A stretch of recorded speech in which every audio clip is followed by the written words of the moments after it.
দর্শক এই মুহূর্তে আপনাদের দেখানোর চেষ্টা করছে, অর্থাৎ প্রধানমন্ত্রী তারেক রহমানকে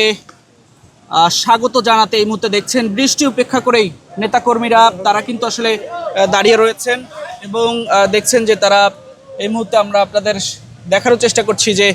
তার যে গাড়িবহর, সেই গাড়িবহর অর্থাৎ তাকে এক নজর দেখার জন্য বৃষ্টি উপেক্ষা করেই নেতাকর্মীরা দাঁড়িয়ে রয়েছেন। আপনাদের সেই চিত্রই দেখানোর চেষ্টা করছি ঢাকা পোস্টের ক্যামেরায়।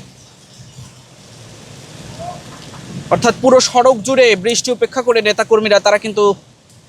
ঠিক এই যে সড়ক, সেই সড়কে অর্থাৎ বিমানবন্দর থেকে যে সড়কটি রয়েছে সেই সড়কে দাঁড়িয়ে রয়েছেন এবং আমরা ঠিক আপনাদের যে গাড়িবহর, সেই গাড়িবহরের যেই চিত্র, সেই চিত্র আপনাদের দেখানোর চেষ্টা করছি যে বৃষ্টি স্নাতক সকাল, সেই সকালেই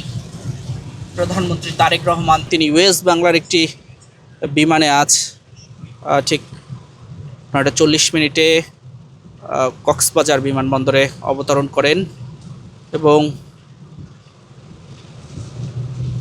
তার পরিবার সহ তিনি এই মুহূর্তে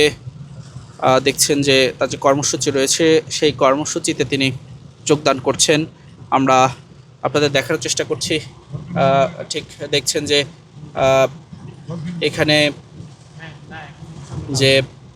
নেতাকর্মীরা রয়েছে তারা কিন্তু ঠিক এখানে দেখছেন দাঁড়িয়ে রয়েছেন, অর্থাৎ নারী নেত্রীদের আমরা আপনাদের দেখানোর চেষ্টা করছি। অর্থাৎ পুরো সড়ক জুড়েই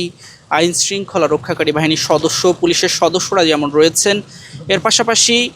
আমরা যদি আপনাদের জানিয়ে রাখি যে নেতাকর্মীরা তারা কিন্তু বৃষ্টি উপেক্ষা করেই আসলে সড়কে দাঁড়িয়ে রয়েছেন, অর্থাৎ নেতা তারেক রহমানকে, প্রধানমন্ত্রীকে এক নজর দেখার জন্য এবং কক্সবাজারে আসলে তাকে বরণ করে নেওয়ার জন্যই আসলে নেতাকর্মীদের মাঝে যে আনন্দ, সেই আনন্দ কিন্তু আসলে তাদের চোখে মুখে ফুটে উঠেছে।